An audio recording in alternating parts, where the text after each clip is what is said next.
welcome back to Titans Talk, the series dedicated to DC Universe's Titans. Today we are talking about season number 2, episode number 6, titled Connor. And this episode primarily focuses on Connor, aka Superboy, and Crypto after they escape from the Cadmus facility, which we saw at the end of season number 1. This is essentially their road to self-discovery and who they are, mainly Connor, obviously, not so much Crypto.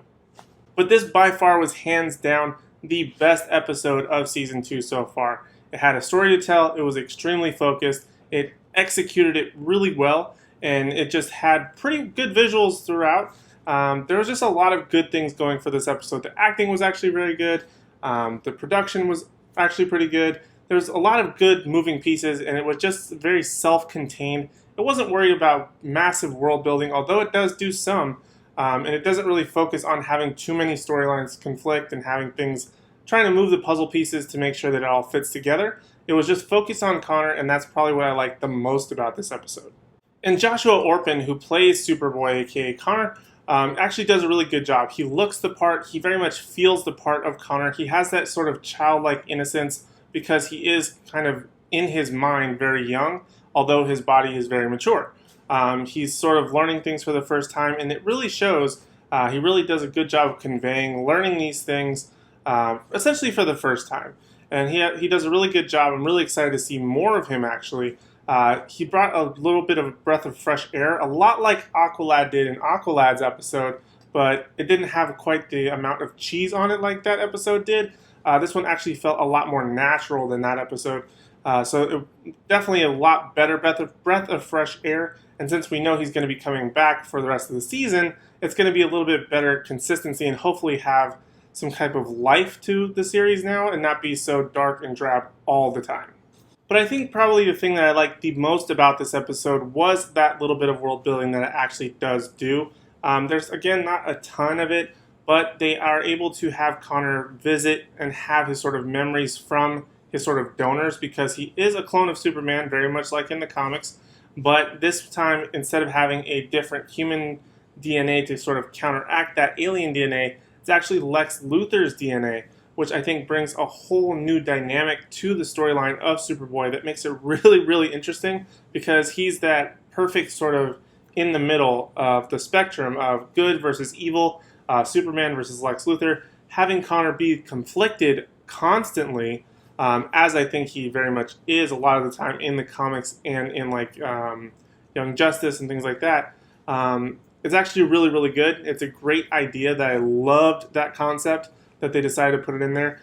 It was a little bit of a stretch with some of like his memories though, in terms of he can remember certain things just because he has the DNA, and if they are like, he remembers certain things and like certain equations, which is really weird because how does somebody's knowledge become their DNA, if that makes sense? But maybe that's just some weird little thing that I kind of find a nitpick on. But other than that, that whole storyline was absolutely fantastic.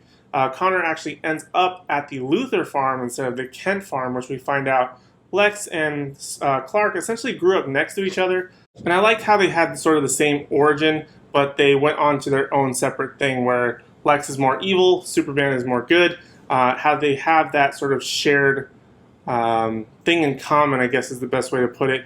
But they obviously went their separate ways, and the spectrum is obviously pretty vast.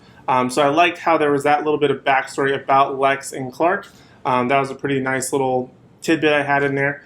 And actually, I was not too surprised by the ending, where Connor is the one that eventually saved Jason from falling from the building. Not a big surprise there. That was one of my theories, so I was right about that. But something interesting is they kind of do still leave us with a cliffhanger, with Connor being shot by some kryptonite bullets, and now Crypto is kidnapped by the people that were after them. So how that whole storyline is going to play out, at least we know Connor kind of has a reason for staying with the Titans. Now that probably Dick and Jason have sort of a history with Superman. So how they're going to interact with Connor will be really interesting. How they will teach him about Superman will be really interesting. I think that's actually going to be a fun dynamic. I don't know if it's going to be more serious or more played for laughs, but either way, I think it could work either way. So I'm excited to see that down the line. But he has a reason to stick around, which is nice. But now what I don't understand is how they're going to go back to the Jericho incident from the last episode, where at the end of Deathstroke, kind of setting up what happened between Deathstroke and the Titans, considering the next episode is titled Bruce Wayne, but then episode number 8 is titled Jericho. So they're going to interplay with it somehow, but how that's going to work out, I don't know. But overall, I definitely know that this episode has been the best of the season so far. But I want to know your guys' thoughts and opinions. Let me know down in the comment section down below. If you have seen the episode, did you like it? I definitely think it was, like I said, about 3 times now. Definitely best of the season so far, especially after a couple of stinkers. But I'm overall very happy, and hopefully they can continue this momentum, because they're actually really bad at this consistency, but fingers crossed. But let me know your thoughts down below. Other than that, that's all I have for this episode of Titans Talk. Make sure you guys are subscribed so you will make sure to catch next week's, which is episode number 7, titled Bruce Wayne. How that's going to play in should be pretty interesting. But thank you guys so much for watching. I really do appreciate it, and I hope to see you in the next one.